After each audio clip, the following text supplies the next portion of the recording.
మన ప్రభువైన యేసుక్రీస్తు నామములో మీకు అందరికీ మరొకసారి వందనాలు సమర్పిస్తున్నాను.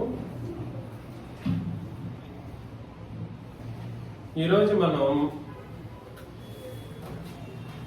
సువార్తను గూర్చిన మరికొన్ని అంశాలు ఆలోచన చేయబోతాం. ఏమిటండి? సువార్తను గురించిన మరికొన్ని విషయాలు అని అంటే ఎవరికి? మీకు అందరికి మరికొన్ని విషయాలు అవుతాయి, ఎక్స్ట్రా ఇన్ఫర్మేషన్. కానీ సువార్త గురించి వినని వాళ్ళకి దాని యొక్క సంగతులు ఏమిటో ఈరోజు అర్థమయ్యే అవకాశాలు ఉంటాయి. సో మీకు అందరికీ తెలిసిందే, అయినా కూడా సరే మనం సంగతులను గుర్తించవలసిన పరిస్థితులు ఉన్నాయి. కాబట్టి సువార్త గురించి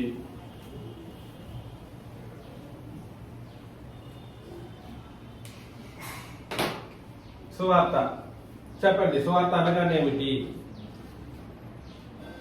కొరింథీయులకు రాసిన మొదటి పత్రిక 15వ అధ్యాయము. అవునండి, కొరింథీయులకు రాసిన మొదటి పత్రిక 15వ అధ్యాయం మొదటి 4 వచనాలు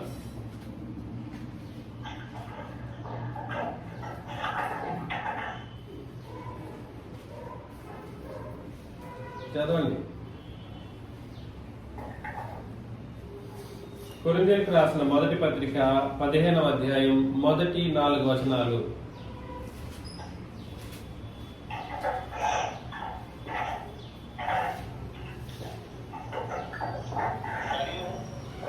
సహోదరులారా, నేను మీకు ప్రకటించిన సువార్తను మీకు తెలియపరచుచున్నాను. మీరు దానిని అంగీకరించితిరి, దేని యందు దాన్ని అంగీకరించుతిరి అని అంటే దేనిని అంగీకరించుతిరి? సువార్తను. నేను మీకు ప్రకటించిన సువార్తను మీకు మరలా తెలియజేస్తూ ఉన్నాను. దాన్ని మీరు ఏం చేశారు? అంగీకరించారు. అంగీకరించడం మాత్రమే కాదు, ఇంకనూ నిలిచి ఉన్నారు. కరెక్ట్. మీ విశ్వాసం వ్యక్తమైతేనే కానీ నేను ఏ ఉపదేశ రూపంగా సువార్తను మీకు ప్రకటించినో ఆ ఉపదేశం మీరు గట్టిగా పట్టుకొని ఉన్న ఎడల ఆ సువార్త వల్లే మీరు రక్షణ పొందువారయ్యుదురు. సువార్తను గట్టిగా పట్టుకొని ఉంటే ఆ సువార్త వల్ల మనకేం కలుగుతుంది? రక్షణ కలుగుతుంది. నాకు ఇయ్యబడిన ఉపదేశం మొదట మీకు అప్పగించి తిని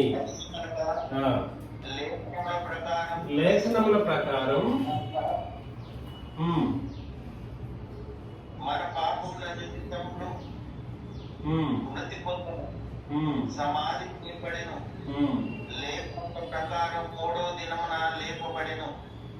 మనందరి పాపముల నిమిత్తం క్రీస్తు మృతి నొందెను, తర్వాత సమాధి చేయబడెను, తర్వాత లేఖనముల ప్రకారము 3వ దినమున లేపబడెను, పునరుద్ధానం చేయబడ్డారు.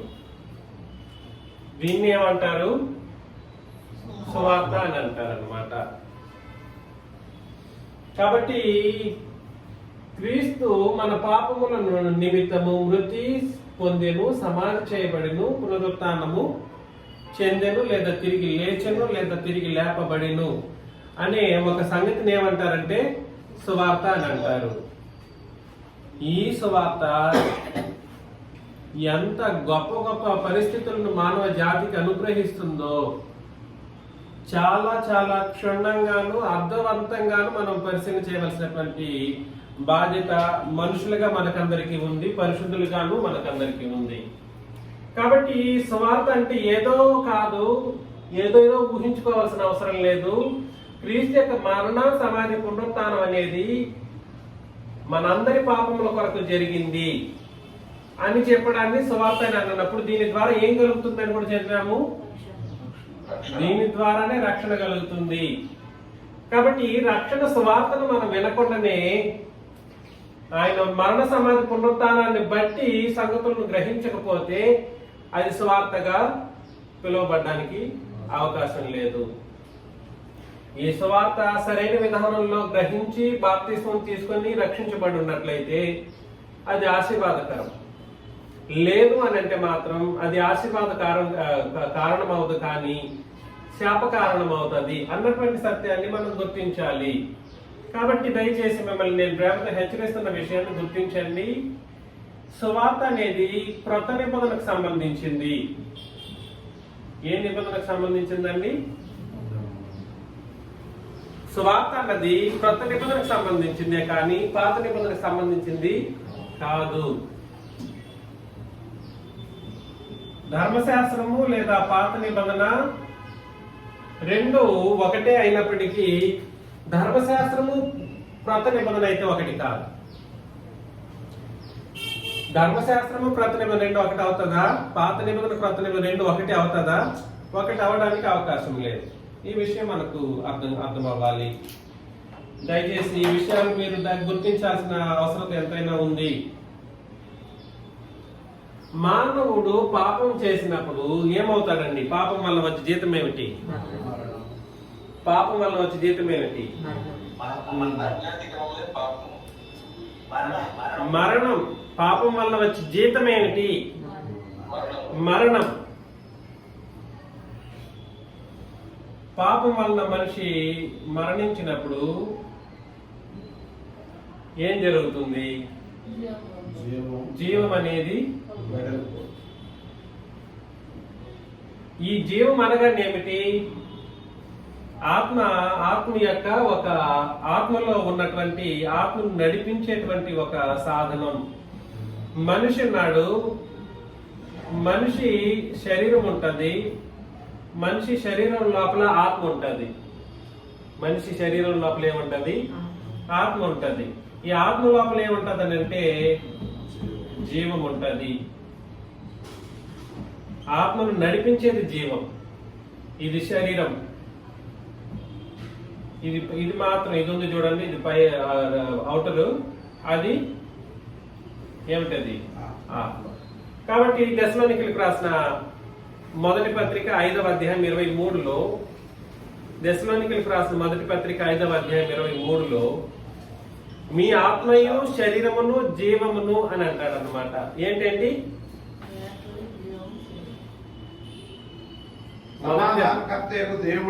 మొదటి దశలోనికలకు రాసిన పత్రిక 5:23. సమాధానకర్తయగు దేవుడే మిమ్మల్ని సంపూర్ణముగా పరిశుద్ధపరచునుగా మీ ఆత్మయు జీవమును శరీరమును. చూసారా? ఆత్మ, జీవము, శరీరమును. 5:23 అండి మొదటి దశలోనికలకు రాసిన పత్రిక 5:23లో. కాబట్టి మనిషి ఎన్ని భాగాలు? 3 భాగాలు, కానీ 2 భాగాలు కాదు. ప్రపంచం మొత్తం నమ్మింది ఏమిటంటే 2 భాగాలు, ఒకటి శరీరం, 2 ఆత్మ. కానీ గ్రంథం అది పాత నిబంధన కావచ్చు, క్రొత్త నిబంధన కావచ్చు, అది దేన్ని తెలియజేస్తుంది అంటే మనిషిని 3 భాగాలుగా ఉన్నట్టు హెచ్చరిస్తుంది. అప్పుడు ఏం జరుగుతుంది? ఇప్పుడు ఎఫ్సి పత్రిక 4వ అధ్యాయం 13లో, 4వ అధ్యాయము 18లో, ఎఫ్సి పత్రిక 4:18లో అంధకార క్రియలు చదవండి.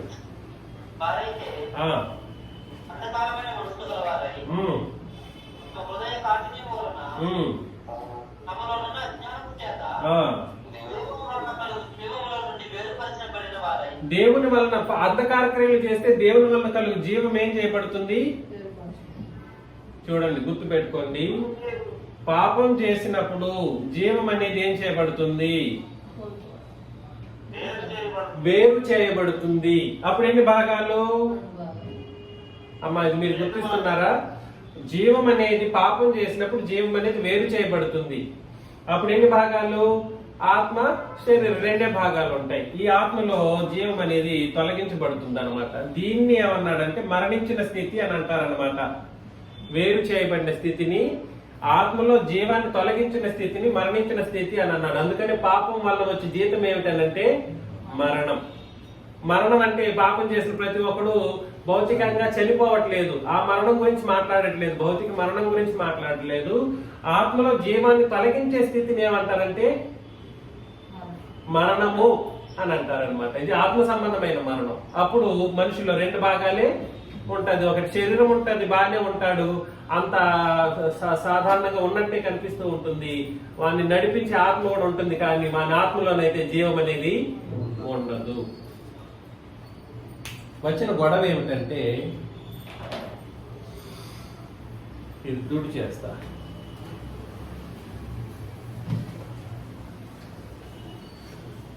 సర్వమానవాళి పాపం చేస్తారు. సర్వమానవాళి పాపం చేసినప్పుడు పాపం చేయడం ద్వారా మనుషులందరూ ఏమవుతారు? మరణించారు. మరణించిన వాళ్ళు తిరిగి బతికించాల్సినటువంటి పరిస్థితి ఉందంటారా లేదంటారా? ఆత్మలో జీవాన్ని కోల్పోయిన వాళ్ళు, మరణించిన వాళ్ళు ఆత్మలో తిరిగి జీవాన్ని పొందుకోవాల్సినటువంటి పరిస్థితి ఉంది. కానీ విషయం ఏంటంటే, క్రీస్తు అందుకొరకే మరణించారు. దీని కొరకు మనందరిలో జీవాన్ని అనుగ్రహించడం కొరకు మరణించారు. మొదటి తిమోతికి రాసిన పత్రిక 1వ అధ్యాయంలో 10-11 వచనాలను చదివినప్పుడు, మొదటి తిమోతికి రాసిన పత్రిక 1వ అధ్యాయం 10వ వచనం, 2వ తిమోతికి రాసిన పత్రిక 1వ అధ్యాయం 10-11 కలిసి ఉంటుంది. చదవండి, టకటక వెళ్ళాలి.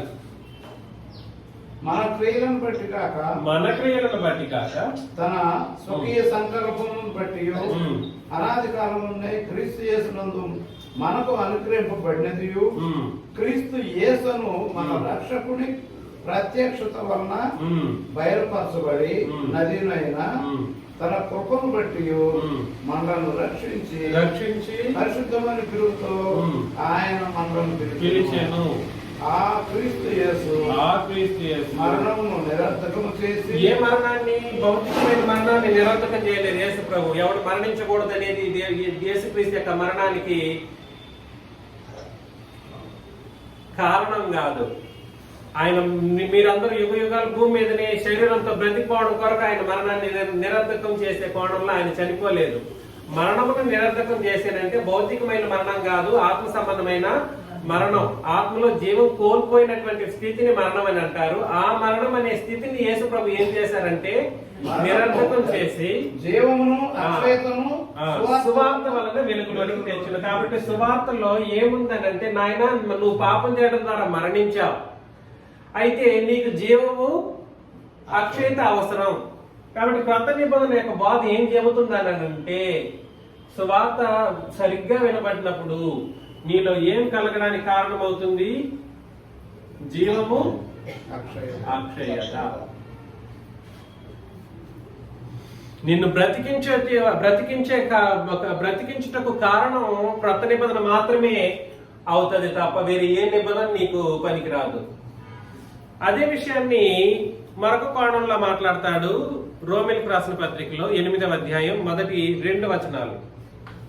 రోమిలకు రాసిన పత్రిక 1వ అధ్యాయం 1-2 వచనాలు, లేదా 2వ వచనం చదివినా పర్లేదు. క్రీస్తు యేసునందు జీవమునిచ్చే ఆత్మ యొక్క నియమములు పాప మరణముల నుండి విడిపించెను. పాపం చేస్తే మరణిస్తావు అనే నియమం నుండి విడిపించగలిగింది ఏ నియమము? క్రీస్తు యేసునందున్న జీవమునిచ్చే నియమాలు. అది క్రొత్త నిబంధన నియమం. చదవండి. 8:2 అండి రోమపత్రిక.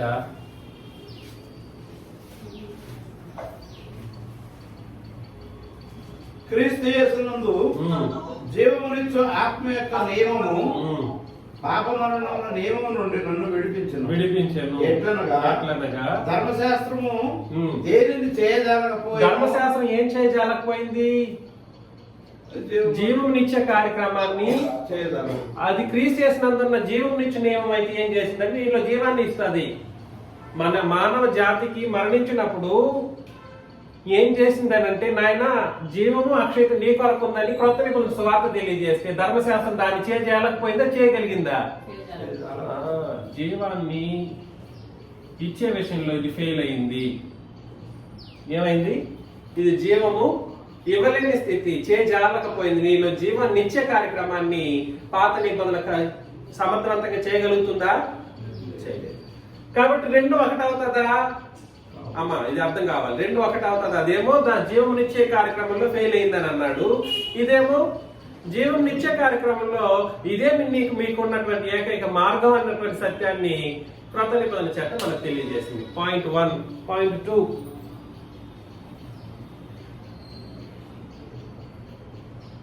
కొలసీలకు రాసిన పత్రికలో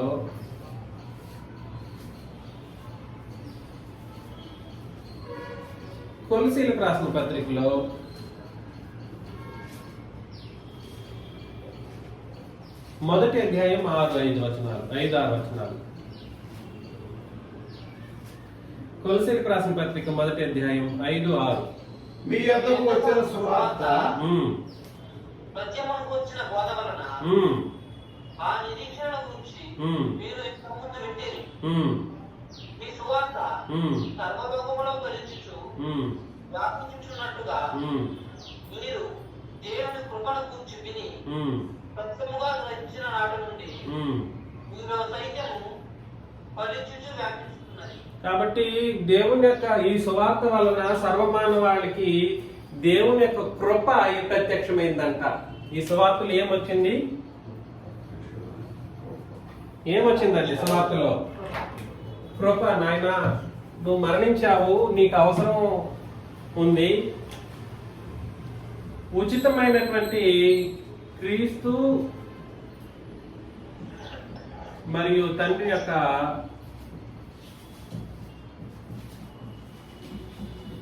ఏమిటది? అది కృప. ఇందులోనేమో కృప ఉంది. క్రొత్త నిబంధన సువార్తలో నువ్వు మరణించావు, నువ్వేమి చేయాల్సిన అవసరం లేదు, నీకు అవసరమైనది ఏమీ లేదు, కేవలం మీ యొక్క సత్య సువార్తను విని అది కూడా సర్వలోకానికి ప్రకటించవలసినటువంటి సత్య సువార్తను విని నువ్వు వస్తే ఈ కృపను అందుకోగలుగుతావని చెప్పినప్పుడు మానవ జాతి ఇప్పుడున్నటువంటి క్రీస్తు సంఘంలో ఉండే వాళ్ళు కూడా సరే కృపను నిర్వీర్యం చేసే కార్యక్రమంలో ధర్మశాస్త్రాన్ని కలిపేస్తా ఉన్నారు. గలతీ పత్రిక 5వ అధ్యాయంలో 3-4 వచనాలను చదివినప్పుడు, గలతీ పత్రిక 5వ అధ్యాయం 3-4, ధర్మశాస్త్రము యావత్తు ఆశీర్వదించబద్ధుడై ఉన్నాడని ప్రతి మనుషునికి నేను మరలా దృఢముగా చెబుతున్నాను. ధర్మశాస్త్రాన్ని యావత్తు జరిగించాలి. అది ఎవరు జరిగిస్తారు? సున్నతి పొందిన ప్రతివాడు చేస్తాడు.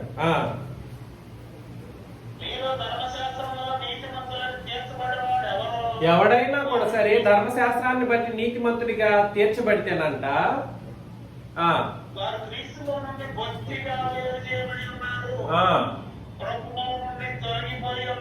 కృపలో నుండి తొలగింపు చేసేది ఏ నిబంధన?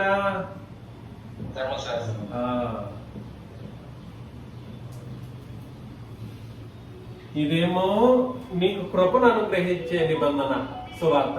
ఈ సువార్తలో నీకేమి దాగి ఉందనంటే కృప నువ్వు అందుకోవచ్చు. నువ్వు పాపం చేసి మరణించి నరకప్రాయుడై ఉన్నప్పుడు నువ్వేమీ చేయాల్సిన అవసరం లేదు. నీ కొరకు ఆయన మరణించాడు, సమాధి చేయబడ్డాడు, 3వ రోజు సమాధి చేయబడ్డాడు అనేటువంటి సత్య సువార్తను వినడం ద్వారా కృపను పొందుకునే అవకాశాన్ని దేవుడు కల్పించినప్పుడు ధర్మశాస్త్రాన్ని మనుషులు కలిపేసి కృపలో నుండి తొలగించేటట్లుగా ఇంకొక బాబు తీసుకొచ్చారు ఈ ప్రపంచం. ధర్మశాస్త్రం ఏం చేస్తుంది? కృపలో నుండే కాదు, ఇంకో మాట కూడా చెప్పాడు. క్రీస్తు ఆ వచనంలోనే చదవండి కరెక్ట్ గా. ధర్మశాస్త్రం వలన వారు క్రీస్తులో నుండి బొత్తిగా వేరుపరచబడి ఉన్నారు. క్రీస్తులో నుండి వేరు చేయబడి ఉన్నారు. పాత నిబంధన ఒక మనిషి ఇప్పుడు ఎవడైనా కూడా సరే, అది పెద్దోడు కావచ్చు, ముసలోడు కావచ్చు, ఎంత పెద్ద బోధకుడైనా అయి ఉండొచ్చు, కానీ ధర్మశాస్త్రాన్ని బట్టి సువార్తను ప్రకటిస్తే వాడు క్రీస్తులో నుండి వేరు చేయబడతాడు, కృపలో నుండి గెంటేస్తాడు దేవుడు. ఏంది బాబు, నేను ధర్మశాస్త్రాన్ని కొట్టేసి నీకు క్రొత్త నిబంధన సువార్తను అనుగ్రహించినప్పుడు, ఆ సువార్త ద్వారా నీకు కృపను అనుగ్రహించినప్పుడు, కృపను వద్దని కాలదనేటువంటి జనాంగం నేడు క్రీస్తు సంఘాల్లో కూడా తయారవడం ఎంత బాధాకరమైనటువంటి పరిస్థితి. ఈ నిబంధన ఏమో నిన్ను కృపల నుండి తొలగిస్తుంది, క్రీస్తుల నుండి వేరుపరిచేటువంటి ఒక కార్యక్రమంలో నిన్ను నడిపిస్తుంది. అది ఈ నిబంధన అయితే, క్రొత్త నిబంధన అయితే నిన్ను కృపకు ఉచితముగానే నిన్ను నడిపిస్తుంది, కృపలో నిన్ను భద్రపరుస్తుంది అన్నమాట. ఎంతటి అద్భుతమైనటువంటి సంగతి! మరణించిన నీవు జీవించే కార్యక్రమంలో క్రొత్త నిబంధన పనిచేసే సువార్త, క్రొత్త నిబంధన సువార్త, ఆ సువార్తలో ధర్మశాస్త్రాన్ని కలపడం ద్వారా జీవమై కలగలేనటువంటి పరిస్థితుల్లో ఆ రత్నకిషోర్ డిబేట్ లో కూడా ఏమన్నాడు? పాత నిబంధన ఒక మనిషిని జీవింప చేయదా అని అడిగాడు. చేయదా అని అన్నా. వచనం ఎక్కడని అడగకపోయాడు. వచనం అడుగుంటే చెప్పుంటా. అంటే వాళ్ళకి వచనాలు అవసరం లేదు. కాబట్టి ఇదేమో జీవము నుంచి ఆత్మ యొక్క నియమాలేమో అనగా క్రొత్త నిబంధన సువార్త లేదా క్రొత్త నిబంధన ఆజ్ఞలేమో మనిషికి జీవాన్ని ఇస్తే దాన్ని ధర్మశాస్త్రం జాలకపోయింది అని అన్నాడు. ధర్మశాస్త్రం జీవాన్ని ఇచ్చే కార్యక్రమంలో ఫెయిల్ అయ్యింది, అటర్ ఫ్లాప్ గా ఫెయిల్ అయింది. అది ఇదైతే జీవానితో పాటు నీకు అక్షయతను కూడా ధర్మశాస్త్రం నీకు కృపను అనుగ్రహిస్తే ధర్మశాస్త్రం నిన్ను కృపల నుండి తొలగించబడుతుంది. ధర్మశాస్త్రం మానవ జాతికి ఒక అద్భుతమైనటువంటి క్రొత్త నిబంధన మానవ జాతికి ఒక అద్భుతమైన ఆశీర్వాదం అయితే ధర్మశాస్త్రం ఏం చేస్తుందంటే నిన్ను ఉగ్రతలు నెట్టేస్తుంది అనమాట. దేంట్లో నెట్టేస్తుంది? కాబట్టి దయచేసి గుర్తించండి, ఆలోచన చేద్దాం. రోమిలకు రాసిన పత్రిక 4:14 రోమిలకు రాసిన పత్రిక 4వ అధ్యాయం 14వ వచనం.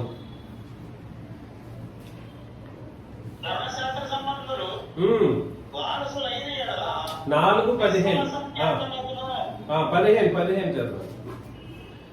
కరెక్ట్. ఏలయనగా ధర్మశాస్త్రం దేన్ని పుట్టిస్తుంది?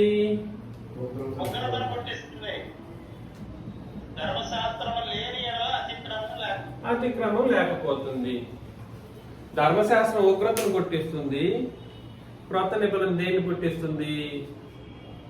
ఆ సువార్తలో మనకేముంది? రక్షణ ఉంది. మీరు రాశారు ఇక్కడ మొదటి వచనంలో. దీంట్లో ఏముంది? మరొకసారి ఆ వచనం మనం చదవాల్సిన అవసరం లేదు, మీరు రాసుకున్నారు కాబట్టి. ఇందులోనేమో ఈ సువార్త నిన్ను రక్షణ వైపు నడిపిస్తే, అనగా పరలోకం వైపు నడిపిస్తే, ఇందులో ఇది నిన్ను ఎక్కడికి నడిపిస్తుంది? ఎందుకు? అక్కడ కారణం చెప్పేశాడు. ఏంటిదంట కారణం? ఏలయనగా ధర్మశాస్త్రం ఉగ్రతను పుట్టించును, ధర్మశాస్త్రం లేని ఎడల అతిక్రమం లేకపోతే ధర్మశాస్త్రం వల్ల అతిక్రమాలు జరుగుతూనే వచ్చాయి తప్ప అది ఏమైనా ఒక మనిషి నీతిమంతుడిగా నిలబెట్టగలిగిందా?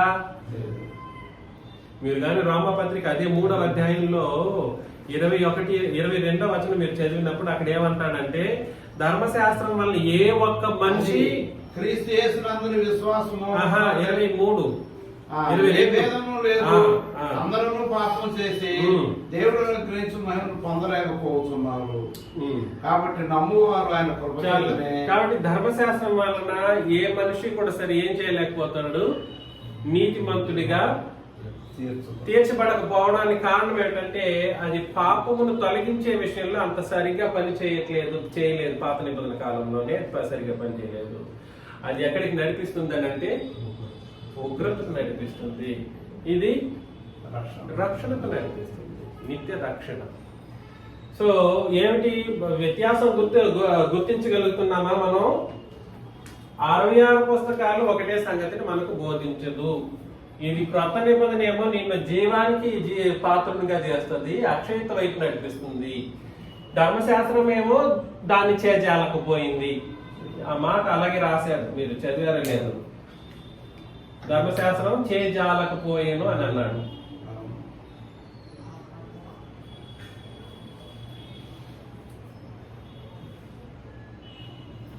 క్రీస్తు మరియు తండ్రి యొక్క కృప ఈ సువార్తలో నీకు అనుగ్రహించబడింది. ఇదేమో క్రీస్తులో నుండి వేరుపరిచి కృపలో నుండి గెంటేసే ఒక కార్యక్రమంలో ధర్మశాస్త్రం అనేది పనిచేస్తుంది. ఇదేమో రక్షణ వైపు నడిపిస్తే ఇది దేని వైపు నడిపిస్తుంది? ఉగ్రత వైపు నడిపిస్తుంది. అర్థమవుతుంది కదండి? దయచేసి గుర్తించండి, చాలా చాలా ఇంపార్టెంట్ విషయం ఇది. కొరింథీయులకు రాసిన మొదటి పత్రికలో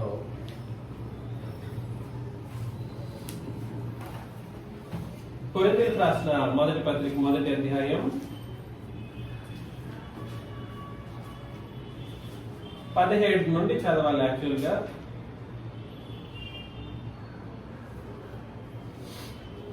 బాప్తిసం ఇచ్చుటకు పంపలేదు కానీ క్రీస్తు యొక్క సేవ వ్యర్థము కాకుండా వాక్చాతుర్యం లేకుండా సువార్త ప్రకటించడానికి ఆయన నన్ను పంపెను. సువార్త ప్రకటించినప్పుడు ఏం ఉపయోగించకూడదు. ఏమి పాత నిబంధన వాడితే ఏమి చచ్చిపోతాడా మనిషి అంటాడు. ఊరికి వీళ్ళు వాక్చాతుర్యమే కానీ వీళ్ళు అపోస్తలులకే అధికారం లేదు. సువార్త చెప్పేటప్పుడు వాక్చాతుర్యం ఉపయోగించే అధికారం అపోస్తలులకి లేదు. అపోస్తలులు ఎవరు? వాళ్ళు గొప్పవాళ్ళు అంటే ఎస్, వాళ్ళు గొప్పవాళ్లే. కాకపోతే వాళ్ళకి ఏం లేదు, వాక్చాతుర్యాన్ని ఉపయోగించి బోధించే అధికారము లేదు. అందుకని దయచేసి గుర్తించండి, సిలువను కూర్చున్న వార్త నశించుచున్న వారికి వెరితనము గాని రక్షింపబడుచున్న మనకు అది దేవుని శక్తి. కాబట్టి దేవుని శక్తి ఇప్పుడు ఎలాంటి రూపంలో ఉంది? సువార్త, సిలువను కూర్చున్న వార్తలో దాచిపెట్టాడు దైవ శక్తిని. కాబట్టి ఎవరైనా దైవశక్తి కావాలనుకున్న వాళ్ళు ఏం చేయాలి? కొరింథీయులకు రాసిన మొదటి పత్రిక 1వ అధ్యాయం 17 నుండి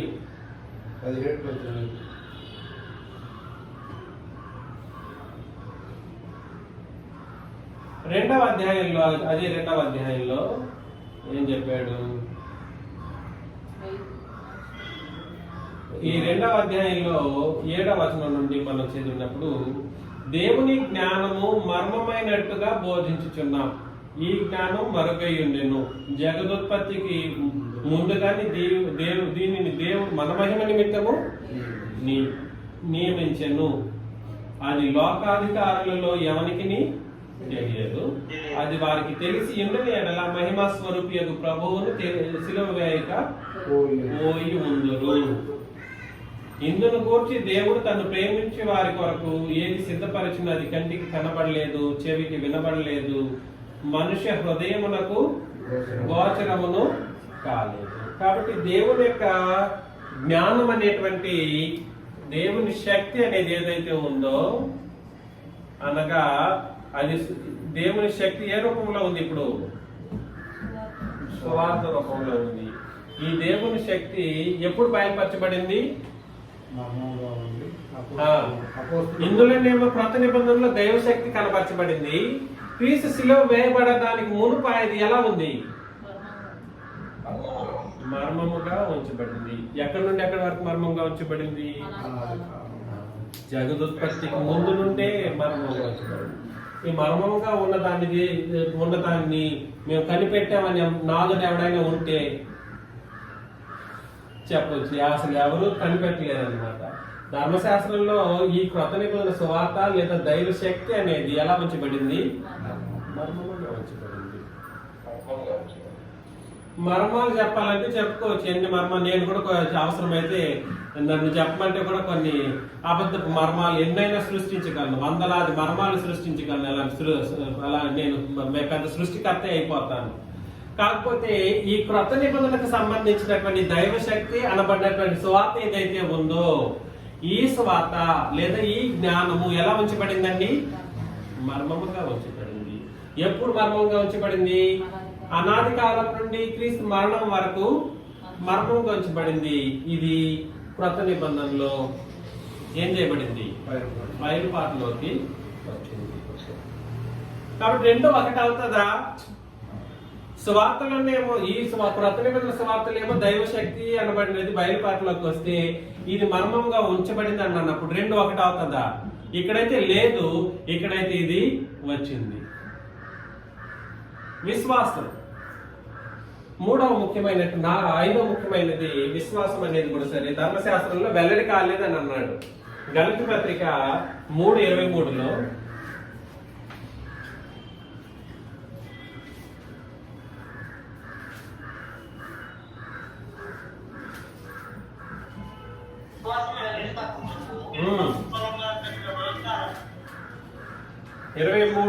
విశ్వాసం అనేది ఏం చేయబడలేదు మునుపు, ఇక ముందుకు బయలుపరచబడిపో విశ్వాసం అవలంబించవలసిన వారమై ఉండగా చెరలో ఉంచబడినట్టు మనము ధర్మశాస్త్రంలోనే చూసారా?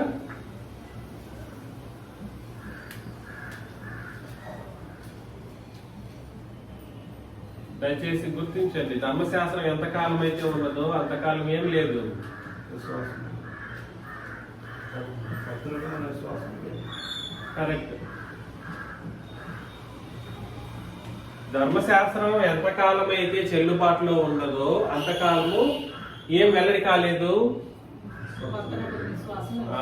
క్రొత్త నిబంధన విశ్వాసం.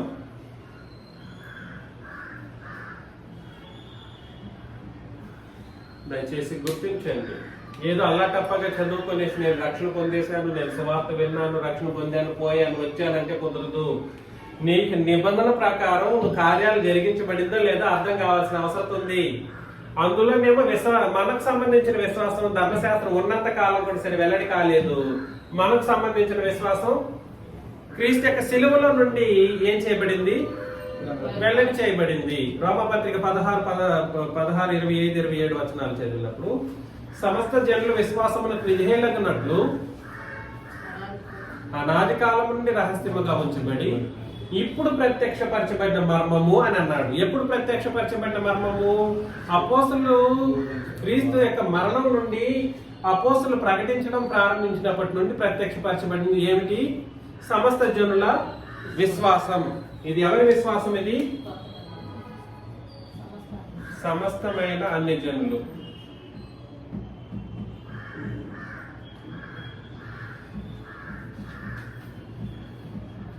అన్ని జనులకు ప్రకటించవలసిన విశ్వాసం అది.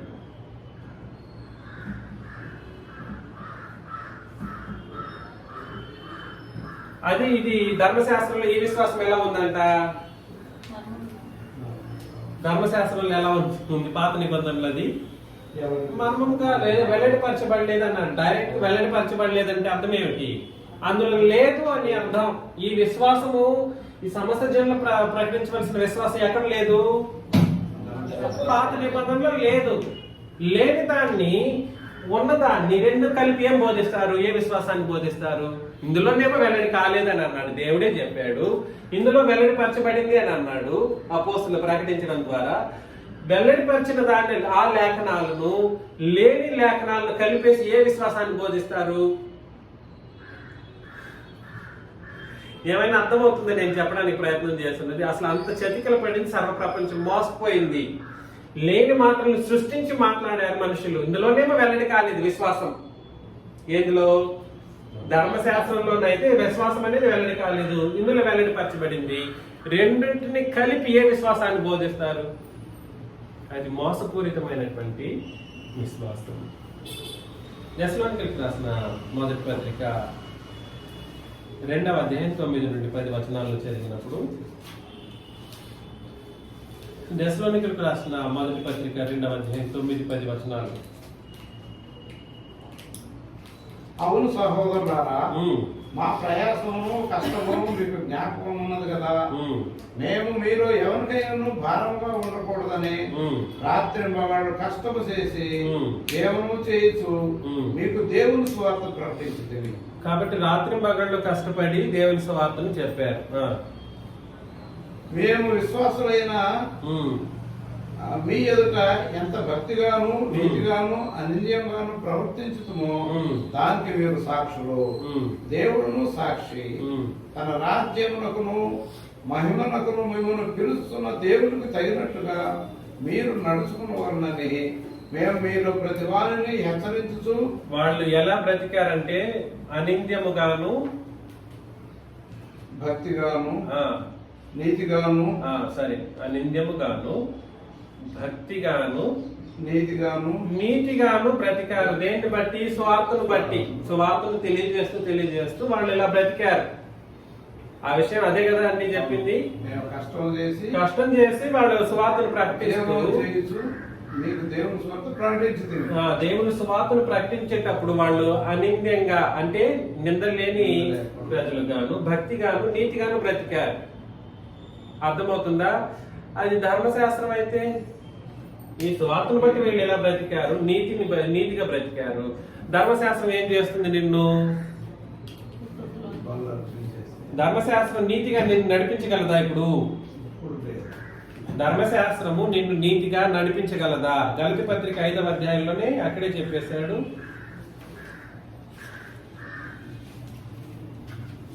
గలతి పత్రిక 5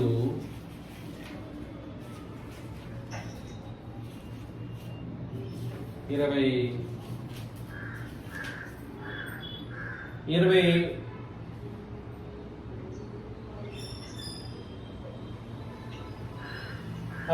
నుండి 13 నుండి, సహోదరులారా మీరు స్వతంత్రులుగా ఉండుటకు పిలువబడింది. అయితే ఒక మాట, ఆ స్వాతంత్రమును శారీరక క్రియలకు హేతువు చేసుకొనుక ప్రేమ కలిగిన వారై ఒకరినొకడు దాసులయ్యుండుడి.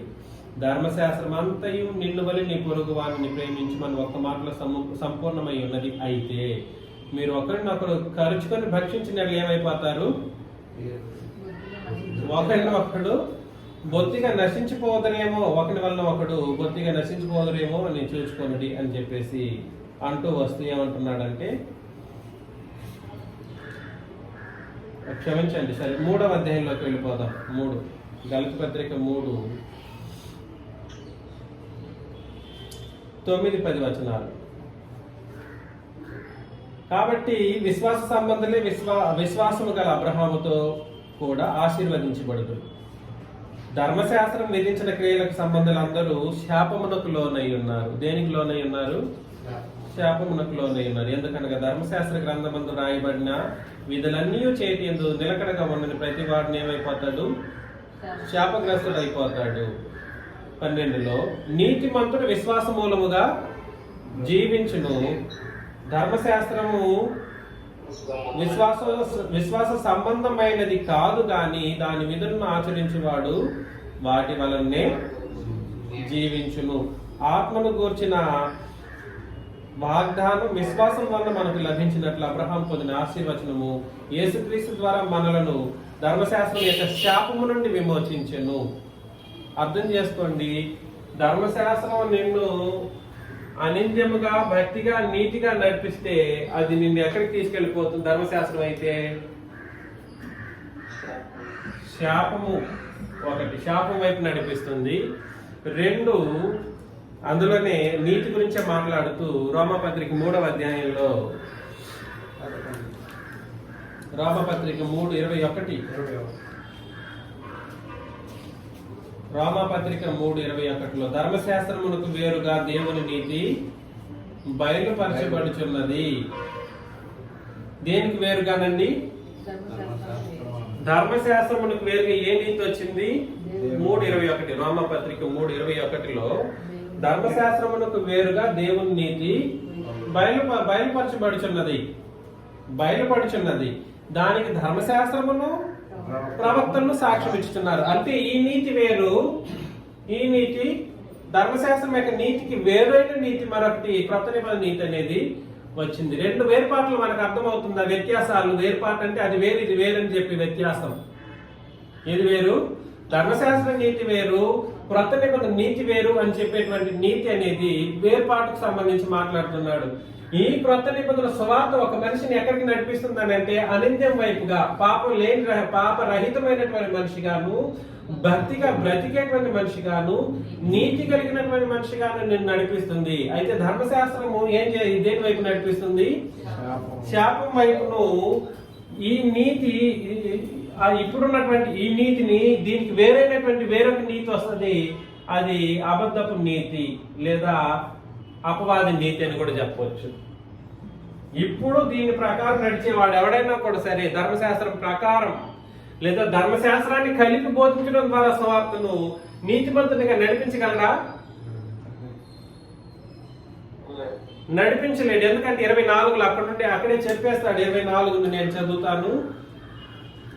కాబట్టి నమ్మువారు ఆయన కృపచేతనే క్రీస్తు యేసునందలి విమోచనము ద్వారా ఉచితముగా నీతిమంతులని తీర్చబడుచున్నారు. పూర్వము చేయబడిన పాపములను దేవుడు ఓరిన వలన ఉపేక్షించాడు. పూర్వం అంటే పాత నిబంధన కాలంలో మనుషులు పాపం చేసినప్పుడు వాళ్ళని ఓరిన వలన ఏం చేశాడు? విడిచిపెట్టేశాడు. పోతే పోని ఇంకా ఎప్పుడు ఎంతకాలం నేను శిక్షించుతూనే ఉండను ఈ ప్రజల్ని అని వదిలిపెట్టేశాడు. అయితే ఇక్కడ ఏం చెప్పాడు? క్రీస్తు యేసు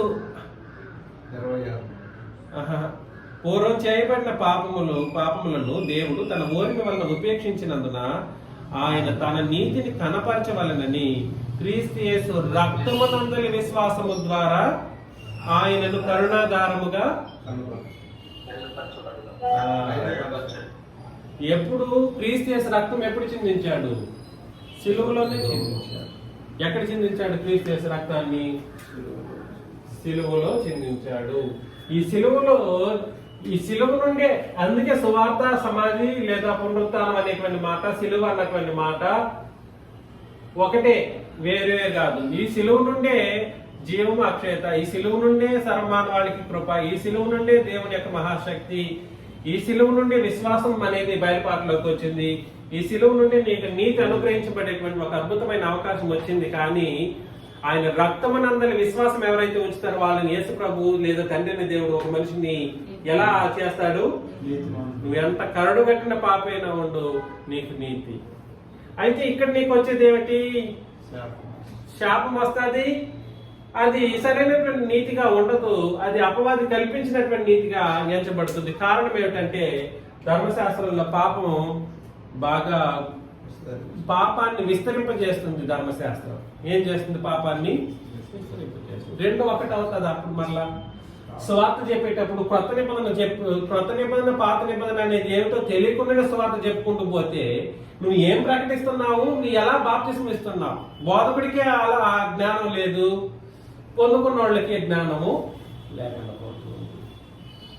దయచేసి ఇది చాలా తీవ్రంగా ఆలోచించాల్సినటువంటి పరిస్థితి మనకందరికీ ఉంది. హెబ్రీయులకు రాసిన పత్రిక 4:6లో హెబ్రీయులకు రాసిన పత్రిక 4:6లో అంతకంటే ముందు రోమపత్రిక 2:16 ఒకసారి చదువుతాం. రోమపత్రిక 2:16.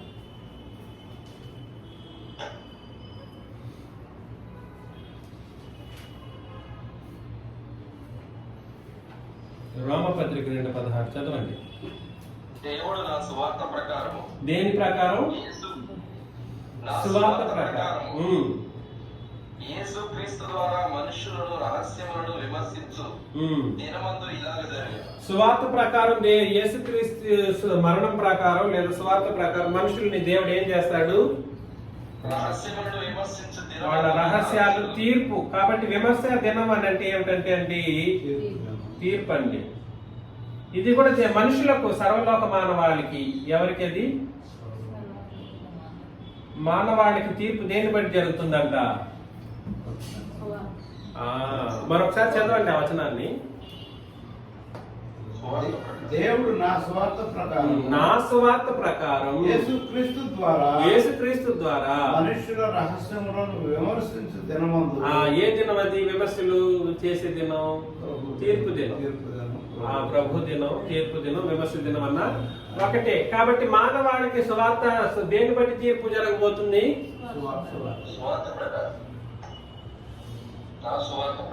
సువార్త ప్రకారం తీర్పు. అయితే విషయం ఏమిటంటే రేపొద్దున తీర్పు జరగబోయేటప్పుడు దీని ప్రకారం, ధర్మశాస్త్రం ప్రకారం ఏ మానవ జాతికి తీర్పు జరగబోదు. మానవ జాతికి అందరికీ దేని ప్రకారం జరగబోదు? ఈ సువార్త ప్రకారం జరుగుతుంది కానీ ధర్మశాస్త్రం ప్రకారము జరగబోదు.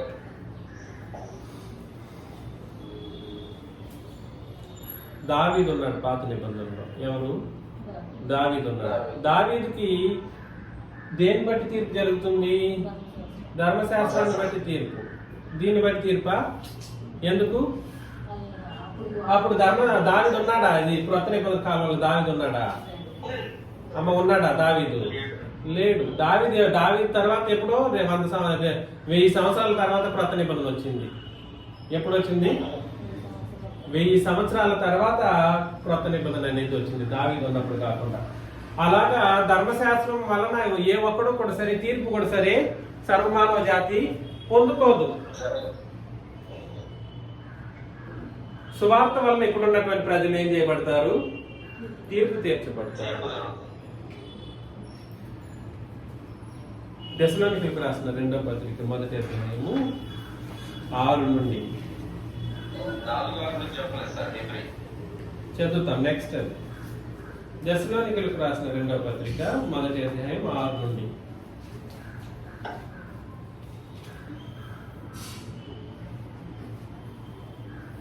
మొదటి నుంచి 6 నుండి అండి. 2వ అధ్యాయం 6. 1వ అధ్యాయము 6 నుండి 2వ దశలోనికలకు రాసిన పత్రిక 1వ అధ్యాయము 6 నుండి నేను చదువుతాను. నేనే చదివిస్తాను. ప్రభువైన యేసు తన ప్రభావమును కనపరిచి దూతలతో కూడా పరలోకం నుండి అగ్ని జ్వాలలలో ప్రత్యక్షమై, దేంతో వస్తాడు యేసు ప్రభు వచ్చినప్పుడు? అగ్ని జ్వాలల్లో ప్రత్యక్షం అవుతాడు. దేవుని ఎరుగని వారికి, యేసు సువార్తకు లోబడని వారికి ఏం చేస్తాడు? ప్రతిదండన చేస్తాడు. సువార్తకు లోపడకపోతే ఏమిటి చివరి గతి? ప్రతిదండన. తీర్పు కూడా ఉండదు వాళ్ళకి. ప్రతిదండన చేయబడుతూ ఏం చేశాడండి? సువార్తకు లోబడిన వారికి ప్రతిదండన చేయనప్పుడు మిమ్మల్ని శ్రమపరిచే వారికి శ్రమయు, శ్రమ పొందుచున్న మీకు మాతో కూడా విశ్రాంతియు అనుగ్రహించుట దేవునికి న్యాయమే. ఆ దినమున తన పరిశుద్ధుల యందు మహిమపరచబడటకును విశ్వసించిన వారందరి యందు ప్రశంసింపబడటకును ప్రభువు వచ్చినప్పుడు అట్టివారు ఆయన సముఖము నుండి ఆయన ప్రభావమందరి మహిమ నుండి పారద్రోలబడి నిత్య నాశనమును ఈ సువార్తకు లోబడినటువంటి వాళ్ళకి తీర్పు ఏమిటి? ప్రతిదండన. అదేవిధంగా నిత్య నాశనానికి వెళ్ళిపోతారు. అందుకోసం ఆయన వచ్చేటప్పుడు ఎలా వస్తాడు? అగ్ని జ్వాలలతో వస్తాడు. లోబడని మనుషులకు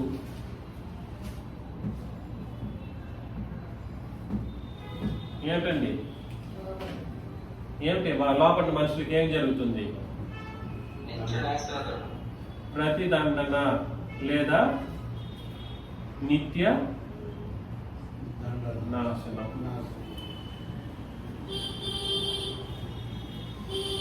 అయితే సంగతి ఏంటంటే ధర్మశాస్త్రం అంటారా? యాకోబు పత్రిక 2వ అధ్యాయం 10లో, యాకోబు పత్రిక 2:10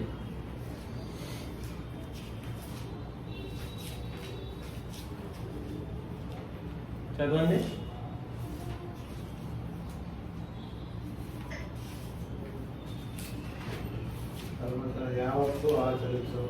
ఏంటండి? యాకోబు 2:10 ఎవడైనను ధర్మశాస్త్రం అంతయు గైకొని, ధర్మశాస్త్రాన్ని పాటించాలంటే ఎంత జరిగించాలి? అంతయు జరిగించాలి. ధర్మశాస్త్రం అంతయు గైకొని ఒక్క ఆజ్ఞ విషయంలో తప్పిపోతే ఆజ్ఞలన్నిటి విషయంలో ఏం చేయబడతాడు? కాబట్టి తీర్పు దీని ప్రకారం జరిగింది అనుకోండి. దేని ప్రకారం?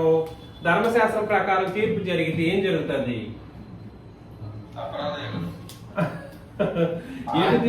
ఎటు తిప్పుకొచ్చినా ఏదో ఒక ఆజ్ఞలో వాడు తప్పిపోయి ఉంటాడు. ఎటు తిప్పుకొచ్చిన ఎన్ని 613 ఆజ్ఞలు ఉన్నాయంటారు. 613 కాకపోవచ్చు, ఇంకెన్నైనా ఎక్స్ట్రా ఉన్నాయని చెప్పుకున్నా కూడా సరే పాత నిబంధనలో జరిగిస్తే ఎన్ని జరిగించాలి? అన్ని జరిగించాలి. ధర్మశాస్త్రం అంతా జరిగించాలి. కానీ ధర్మశాస్త్రాన్ని జరిగించట్లో నిలకడగా ఉండనటువంటి వాళ్ళకి ఏం కలుగుతుంది? తీర్పులో ఫెయిల్ అయిపోతారు, అపరాధిగా ఎంచబడతారు, అపరాధులు అవుతారు. మరొకసారి చదవండి. ఎవడైనను ధర్మశాస్త్రం అంతయు గైకొని ఒక ఆజ్ఞ విషయంలో తప్పిపోయిన ఎడల ఆజ్ఞలన్నిటి విషయంలో అపరాధి. ఒక దాంట్లో తప్పిపోతే ఎన్ని విషయాలు అపరాధి ఎంచబడతారు?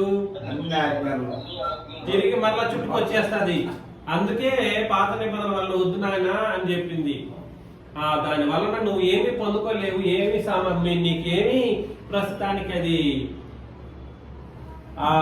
అపరాధిగా తీర్చబడతావే తప్ప నువ్వేమో నీతిమంతునిగా నిలబెట్టడానికి తీర్పుకు అది నిన్ను నడిపించదు. తీర్పు వైపు కూడా సరే నడిపించగలిగేది ఏమిటి? ఈ సువార్త సర్వమానవాడిని ఎక్కడికి నడిపించగలుగుతుందని అంటే నిత్య రాజ్యం వైపు లేదా పరలోకం వైపు నిన్ను నడిపిస్తుంది. ఇది ఎక్కడికి నడిపిస్తుంది? నిన్ను అపరాధిగా తీర్చి ఎక్కడికి నడిపిస్తుంది? నిత్య దండనకును ఉగ్రత వైపును నడిపిస్తుంది. అక్కడ చదివేద్దాం. నెక్స్ట్ కంటిన్యూ చదివితే ఎవడైనను వ్యభిచరింపవద్దు 11-12 వ్యభిచరించవద్దని చెప్పిన వాడు నరహత్య చేయవద్దని చెప్పాను కనుక నీవు వ్యభిచరింపకపోయినను నరహత్య చేసిన ఎట్లా ధర్మశాస్త్ర విషయంలో అపరాధి ఏమి తప్పులు చేయం, కానీ ఎక్కడో ఒక తప్పు అనేది జరిగిపోయి ఉంటే అప్పుడు నువ్వేం చేయబడతావు? అపరాధిగానే తీర్చబడతావు.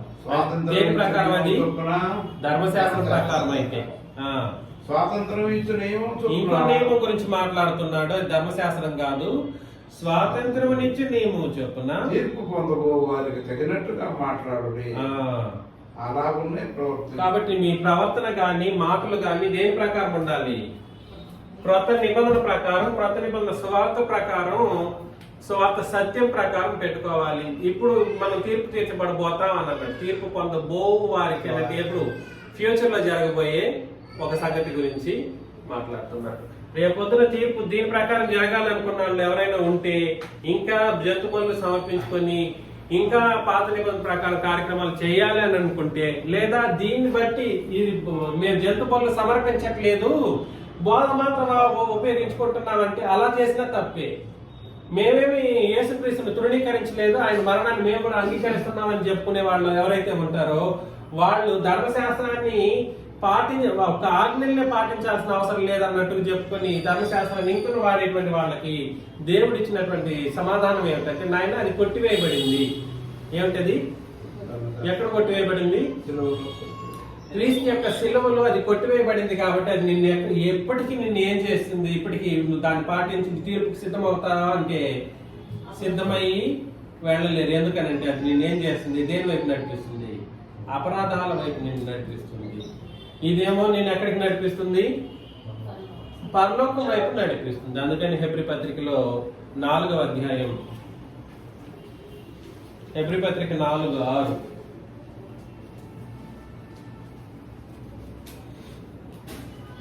కాగా ఎవరో కొందరు విశ్రాంతిలో ప్రవేశించుతున్న మాట నిశ్చయం కనుకను ముందు స్వార్థ వినిన వారు అవిధేయం చేత ప్రవేశింపలేదు. ముందు ఎవరు? పాత నిబంధనలో వాళ్ళు సువార్తను విన్నారు, అయితే వాళ్ళు ఏం చేయబడలేదు? అవిధేయత చేత. నేడు ఆయన మాట విని ఎట్లా మీ హృదయంలో కఠినపరచుకుని వెనుక చెప్పబడిన ప్రకారం ఇంతకాలమైన తరువాత దావీదు గ్రంథములో నేడని ఒక దినము నిర్ణయించుతున్నాడు. అప్పుడే చెప్పేశాడు. నేడనే దినాన్ని ఎప్పుడు చెప్పాడు? దావీదు గ్రంథంలోనే, అనగా పాత నిబంధనలోనే చెప్పేశాడు. యెహోషువ వారికి విశ్రాంతి కలుగజేసిన యెహోషువ అయితే కలిగించలేకపోయాడు. ఆ తర్వాత మరి ఒక దినమును గురించి ఆయన చెప్పకపోవును. ఆ దినం ఏ దినం అంటే సిలువ దినమే. ఈ సిలువ దినంలో ఒక మనిషి ఎవడైతే సిలువను బట్టి ఆయన మరణించినప్పుడు వీళ్ళు ఎక్కడికి వెళ్ళే అవకాశాన్ని పొందుకుంటారంట? విశ్రాంతిలో ప్రవేశించే ఒక అద్భుతమైనటువంటి అవకాశాన్ని దక్కించుకుంటారు. ఎక్కడికి వెళ్తారు వీళ్ళు? విశ్రాంతిలో ప్రవేశిస్తారు నిశ్చయముగా. దీనికేమో వీళ్ళకేమో విశ్రాంతిలో ప్రవేశం. అప్పుడు వాళ్ళు ఏం చేశారు? అది వాళ్ళు అవిధేయత వలన వీళ్ళు ఏం చేయలేదు. విశ్రాంతిలో 4:6 అదే కదండి చెప్పింది.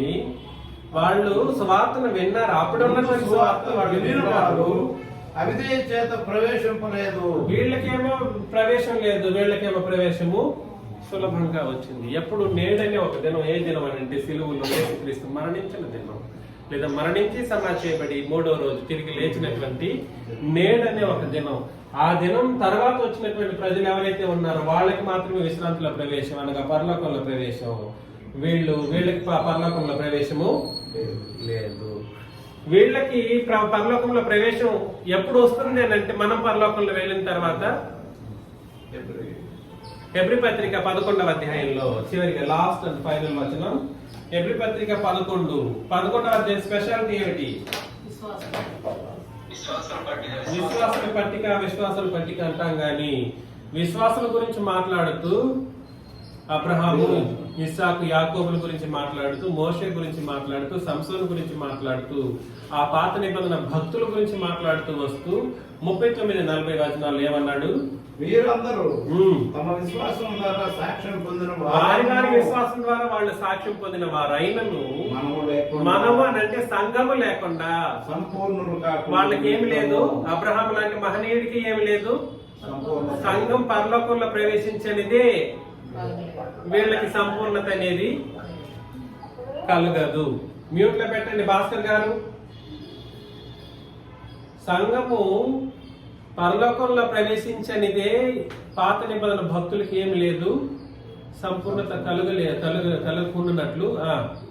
దేవుడు మన కొరకు మరి శ్రేష్టమైన, మన కొరకు అంటే సంఘముల వాళ్ళ కొరకు మరీ శ్రేష్టమైనది అనగా పరలోకాన్ని ఏం చేశాడు? ముందుగానే ఏర్పాటు చేసి పెట్టాడు. వారు అంటే పైన చెప్పబడిన అబ్రహాం, ఇస్సాకు, యాకోబు లాంటి వాళ్ళు ఇంకా అనుభవించలేదు. వాగ్దాన ఫలం ఏమిటి? పరలోకమే. దాన్ని అనుభవిస్తున్నారు వాళ్ళు, ఇప్పుడు అనుభవించట్లేదు. అందుకని పరలోకంలో ప్రవేశం, ఇందులో అపరాధులైన వాళ్ళు పరలోకంలో ప్రవేశించలేదు. పరిశుద్ధులుగా నియమించబడిన వాళ్ళైనా ప్రవేశించారా? వాళ్ళు ప్రవేశించలేదు. వాళ్ళు ఎప్పుడు ప్రవేశిస్తారు? మనం ముందు పరలోకంలో ప్రవేశించినప్పుడు తర్వాత వాళ్ళకి ఏం కలుగుతుందనంటే సంపూర్ణత కలిగడం ద్వారా వాళ్ళు ఏం చేస్తారంటే పరలోకంలో ప్రవేశిస్తారు. కాబట్టి సువార్త నీకు ఎంత గొప్ప కార్యక్రమాన్ని ఏర్పాటు చేసిందో గుర్తుపెట్టుకోండి. నేడు సువార్త సునాయాసంగా పాత నిబంధన కలిపేసి బోధిస్తూ ఉన్నారు. పాత నిబంధన కలపడానికి నీకు ఇవన్నీ తెలియాలి. పాత నిబంధన ఒక మనిషిని ఏం చేయలేదు, జీవాన్ని నీకు అక్షింత వైపు నేను నడిపించలేదు, చేజాలకపోయింది అని అన్నాడు. ఇక్కడ ఒక చోటే కాదు, గలతీ పత్రిక 3వ అధ్యాయంలో కూడా 20వ వచనం చదివితే జీవముని ఇచ్చే నియమం కాదు, అది ధర్మశాస్త్రం అని అన్నాడు. అదే విధంగా క్రొత్త నిబంధన అయితే నీకు కృపను అనుగ్రహిస్తుంది, ఉచితంగా నీతిమంతుడయ్యే కృప. నువ్వేమి డబ్బులు పెట్టాల్సిన అవసరం లేదు, నీ కోట్ల రూపాయలు నీ దేవుడికి అవసరం లేదు. కాకపోతే నువ్వు కృపను పొందుకునే పాప క్షమాపణ అనేది కృప ద్వారా పొందుకునే అవకాశాన్ని కలిగిస్తే, నాకు వద్దనుకుంటే మాత్రం ధర్మశాస్త్రాన్ని కలిపి బోధించుకో. కాకపోతే నువ్వు కృపలో నుండి ఏం చేయబడతావు? తొలగించబడతావు. క్రొత్త నిబంధన నిన్ను రక్షణ వైపు నడిపిస్తే, ధర్మశాస్త్రం అనేది ఏం చేస్తుంది? ఉగ్రత వైపు నిన్ను నడిపిస్తుంది. క్రొత్త నిబంధన స్వార్థలో నీకు దైవ శక్తి అనేది పొందుపరిచి నీకు ఉపయోగకరంగా దేవుడు పెడితే అది పాత నిబంధనలో మర్మంగా ఉంచబడింది. కాబట్టి 2:1. క్రొత్త నిబంధనలో నీకు విశ్వాసం అనేది దేవుడు అనుగ్రహించి సమస్తమైన అన్ని జనులు పాపాల నుండి రక్షించబడడానికి అయిన విశ్వాసం ఇది అని అన్నప్పుడు ఈ పాత నిబంధనలు ఈ విశ్వాసం ఏం చేయబడలేదు, వెల్లడి కాలేదు. క్రొత్త నిబంధనలో మనిషి క్రొత్త నిబంధన స్వార్థ ఒక మనిషిని అనింద్యముగాను, భక్తిగాను, నీతిగాను నడిపించేటువంటి ఒక అద్భుతమైనటువంటి అవకాశాన్ని కల్పిస్తే, పాత నిబంధన శాపం వైపును అబద్ధపు నీతి వైపును నడిపిస్తుంది. ఇప్పుడు క్రొత్త నిబంధన తీర్పు అనేది సువార్తను బట్టి ఎవరికి జరుగుతుంది? సర్వమానవాళికి లేదా లోకానికి జరుగుతుంది, మనకు కాదు. మనకు దేని బట్టి జరుగుతుంది? క్రొత్త నిబంధనను బట్టి మనకు సంఘంలో ఉండే వాళ్ళకి జరుగుతుంది. సువార్త అనేది సర్వమానవాళికి తీర్పు అనుగ్రహిస్తే, దాని ప్రకారం మనుషులు ధర్మశాస్త్రాన్ని కలిపేశారు అనుకోండి, ఏం చేస్తారు? జరిగిస్తే ఎంత జరిగించాలి? అంతయు ధర్మశాస్త్రం అంతయు గైకొని ఒక ఆజ్ఞ విషయంలో తప్పిపోతే అన్ని ఆజ్ఞల విషయంలో ఏమైపోతాడు? అపరాధిగాను పాపిగాను తీర్చబడతాడు. కాబట్టి ఒక ఆజ్ఞనైనా ఇందులో కలుపుకొని బోధించడానికి ఉందా? ఇప్పుడు చెప్పండి, ఒక్క ఆజ్ఞనైనా ఇందులో కలుపుకొని బోధించడానికి ఉందా? లేదు. ఎందుకనంటే అన్ని ఆజ్ఞలు జరిగించిన ఒక ఆజ్ఞ విషయంలో తప్పిపోతేనే నీకు నరకం. అలాగన్నప్పుడు కొన్ని వచనాలు మాత్రం పాత నిబంధనలోనివి కావాలి, కొన్ని వదిలిపెట్టేస్తామంటే కుదురుతుందా? కుదరదు. అన్ని జరిగించిన వాడికి దిక్కు లేదు. నీకు 1-2 వచనాలు చూపించి ఏం చేస్తావు? నరకం వైపు అపరాధిగానే నిలబెడతావు. ఒక మనిషిని ఈ సువార్తను ఎవరైతే లోపడకుండా సువార్తను లెక్క చేయకుండా ఉంటారో వాళ్ళకి ప్రతిదండన నిత్య నాశనం. అదే వాళ్ళకే ప్రతిదానంగా నిత్య నాశనం. ధర్మశాస్త్ర కాలంలో ఉండే వాళ్ళకైతే అపరాధం, వాళ్ళు ఎప్పటికైనా అపరాధంగా మిగిలిపోతారు, పాపులైనటువంటి వాళ్ళు. క్రొత్త నిబంధన ప్రకారం, స్వార్థ ప్రకారం ఎవరైతే విని విశ్వసించి బాప్తిసం తీసుకొని రక్షణ పొందుతారో వాళ్ళకి విశ్రాంతిలో ప్రవేశం కలిగితే వీళ్ళకి విశ్రాంతిలో ప్రవేశం అనేది, ఆ రెండింటినీ కలిపి బోధిస్తే విశ్రాంతిలో ప్రవేశము రాదు. ఇందులో అపరాధులైన వాళ్ళు నరకానికి డైరెక్ట్ గా వెళ్ళిపోతే, ఈ ధర్మశాస్త్రాన్ని పాటించడం, విశ్వాసంతోనూ ప్రేమతోనూ పాటించడం ద్వారా నీతిమంతులైన వాళ్ళకి సహితం ఇప్పుడు ఏం లేదు, వాగ్దాన ఫలం వాళ్ళు ఇంకను అనుభవించలేదు. వాళ్ళు ఎప్పుడు అనుభవిస్తారు? మనం పరలోకంలో ముందుగా ప్రవేశిస్తేనే వాళ్ళకి సంపూర్ణత. అబ్రహాం లాంటి మహనీయుడు వెయిటింగ్ లో ఉన్నాడు ఇంకా పోకుండా. ఎందుకు? మనం పోవాలి ముందు ఎక్కడికి? పరలోకంలో. అబ్రహాంకి ఎంత కోట్లు ఉన్నాయో తెలుసా? ఎంత ఆస్తి పరుడో తెలుసా? సర్వ ప్రపంచానికి అద్భుతమైన చాలా చాలా గొప్ప ధనవంతుడు అయినా కూడా సరే అంతటి విశ్వాసాన్ని బట్టి బ్రతికాడు. బ్రతికినప్పటికీ మనకంటే గొప్పవాడైతే ఖచ్చితంగా కాదు. ఎందుకనంటే మనం ముందు ప్రవేశిస్తాం పరలోకంలో, తర్వాత ఎవరు వస్తారు? అబ్రహాము, దావీదు లాంటి వాళ్ళు, అప్పుడున్న పరిస్థితులు వస్తారు. కాబట్టి ఈ వ్యత్యాసం గుర్తించండి. సువార్త సరిగ్గా వినుండి రక్షణ పొందుకున్న అయితే సంతోషం, మీరు బాధపడాల్సిన అవసరం లేదు. పొందుకోకపోతే మాత్రం మీరు ఆలోచన చేయాల్సినటువంటి పరిస్థితి ఉంది. ఈ విషయాన్ని గుర్తించమని నన్ను నేను హెచ్చరించుకుంటూ మిమ్మల్ని హెచ్చరిస్తూ ముగిస్తున్నాను. మీకు అందరికీ క్రీస్తు నామములో వందనాలు.